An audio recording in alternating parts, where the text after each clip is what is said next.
Japan में बच्चों से ज़्यादा कुत्ते और बिल्लियां हैं। ये ख़बर अभी हाल ही में आई है, कुछ दिनों पहले, कुछ 2-3 हफ़्ते पहले ये ख़बर आई है, तकरीबन 1 महीना पहले, कि जापान में बच्चों से ज़्यादा पालतू जानवर हैं, कुत्ते और बिल्लियां। अब बच्चों से क्या मुराद है? 15 साल से कम उम्र के जो बच्चे हैं, उनकी तादाद कम हो गई है और कुत्ते और बिल्लियों की तादाद ज़्यादा हो गई है।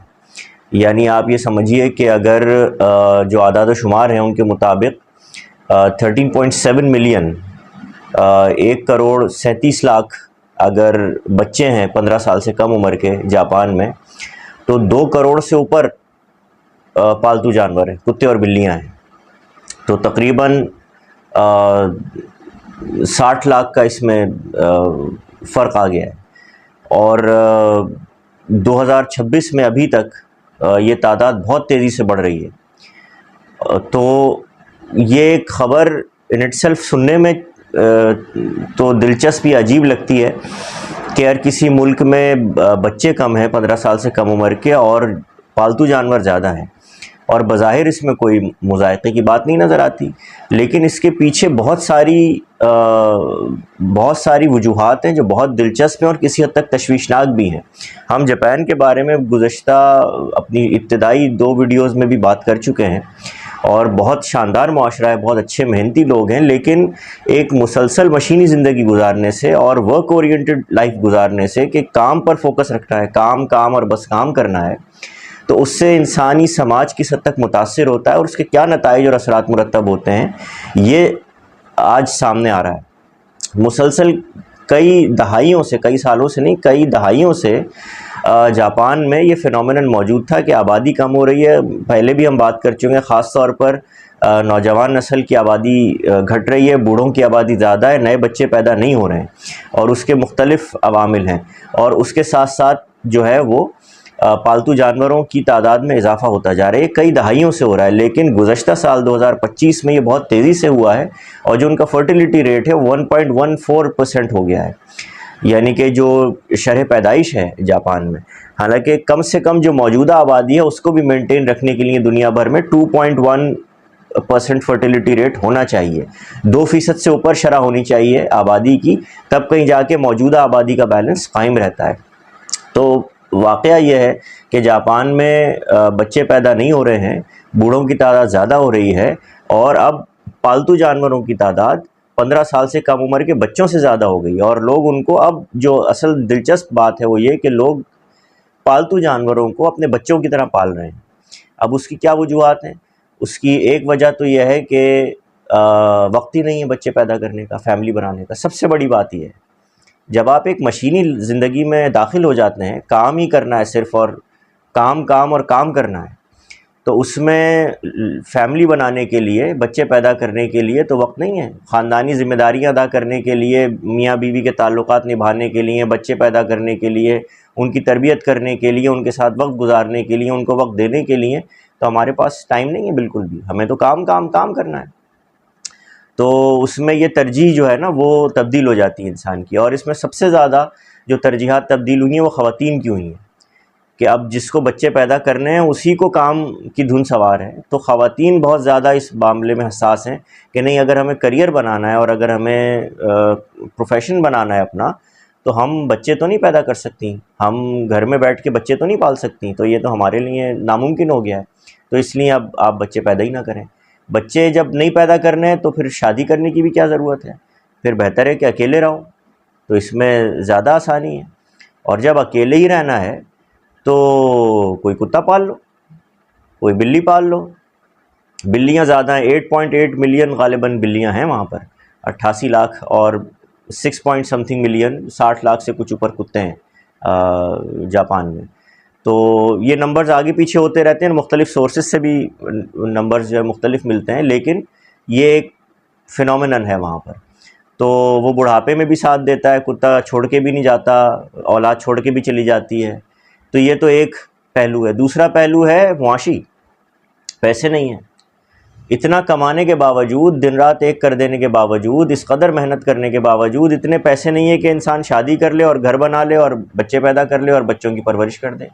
बच्चों की तालीम पे कौन खर्च करे, बच्चों की तरबियत पे कौन खर्च करे, बच्चों के खेलने कूदने पे कौन खर्च करे, बच्चों के खाने पीने पे कौन खर्च करे, बच्चों के पहनने ओढ़ने पे कौन खर्च करे। ये तो पैसे हमारे पास नहीं है। हम खुद खा लें पी लें और एक कमरे के घर में रह लें, यही बहुत बड़ी बात है। घर ही नहीं है हमारे पास इतना बड़ा।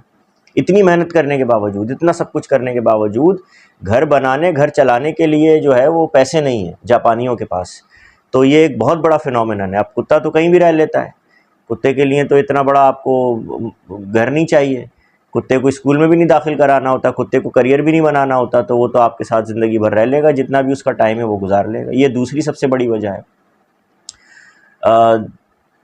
इसका नतीजा क्या निकला है वहाँ पर कि अब बच्चे पैदा नहीं हो रहे। अब अगर आप जहन में बात लाएं कि बच्चे जब पैदा होते हैं तो इंसानी माशरा बिल्कुल अलग तरीके से आगे बढ़ता है।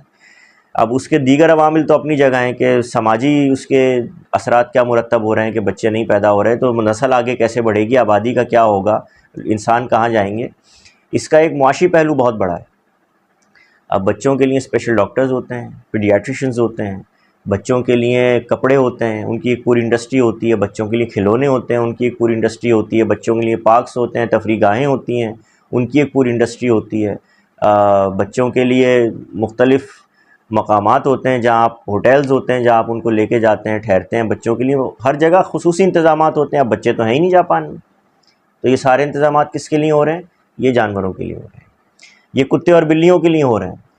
और कुत्ते और बिल्लियों की, पालतू जानवरों की जो इकानमी है, इसको नाम दे दिया है जापानियों ने अपनी ज़बान में निकोनॉमिक्स। निको कैट को कहते हैं, बिल्ली को कहते हैं जापानी ज़बान में, तो अंग्रेज़ी में उसको कैटोनॉमिक्स कह रहे हैं और निकोनॉमिक्स जापानी ज़बान में कहा जाता है कि बिल्लियों की मईशत, उनके गिर्द घूमती हुई मईशत। या पढ़ें, आप खुद सर्च करें, आपको बड़ी इंटरेस्टिंग चीज़ें मिलेंगी। निकोनॉमिक्स कहते हैं जापानी ज़बान में और कैटोनॉमिक्स उसको कह रहे हैं। कैट से निकला है कैटोनॉमिक्स, कैट और इकोनॉमिक्स को मिला दिया है कि उनकी इकानमी कितनी बड़ी हो गई है अब, और उसका जो हजम है वो तकरीबन 19 अरब डॉलर्स है, 18.8 अरब डॉलर्स, 18.8 बिलियन डॉलर्स। जो तवक्को है कि 2026 में इतना बड़ा शेयर होगा जापानी इकानमी में, जापानी मईशत में, पेट इंडस्ट्री का।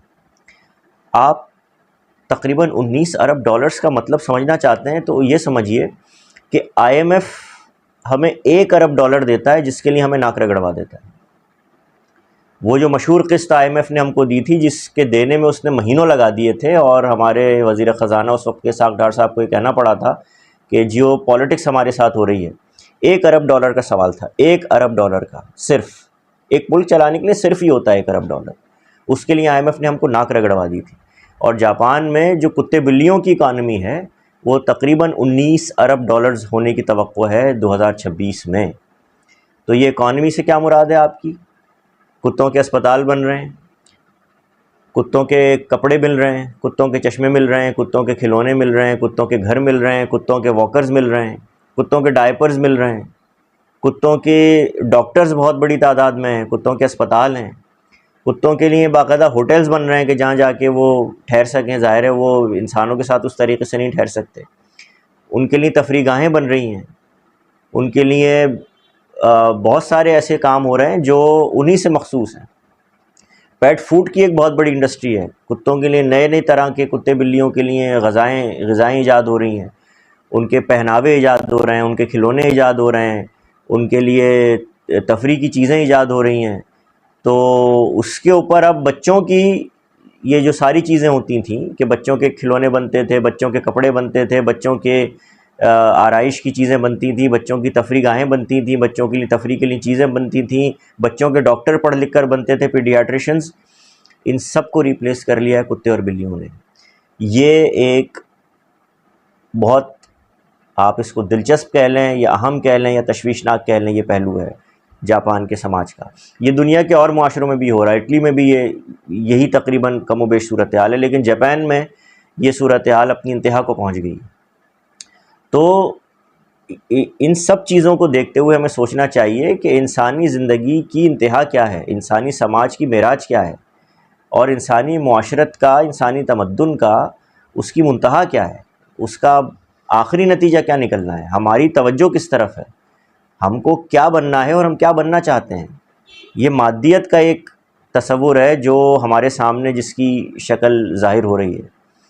तो इससे आप मज़ीद जितना चाहें इसको आप खोलते चले जाएं तो आपको अंदाज़ा होगा कि हम किस तरफ जा रहे हैं, इंसानियत किस तरफ जा रही है, आखिर हमारा अंजाम, हमारा नतीजा बिलाखिर क्या होगा। इन सारे सवालों पर वक्तन फ़वक्तन मुख्तलिफ़ औक़ात में गौर करते रहने की ज़रूरत है। अल्लाह ताला से दुआ है कि हम सबको दुनिया व आखिरत में अपनी रज़ा और हमारी भलाइयाँ अता फ़रमाए। अस्सलामु अलैकुम।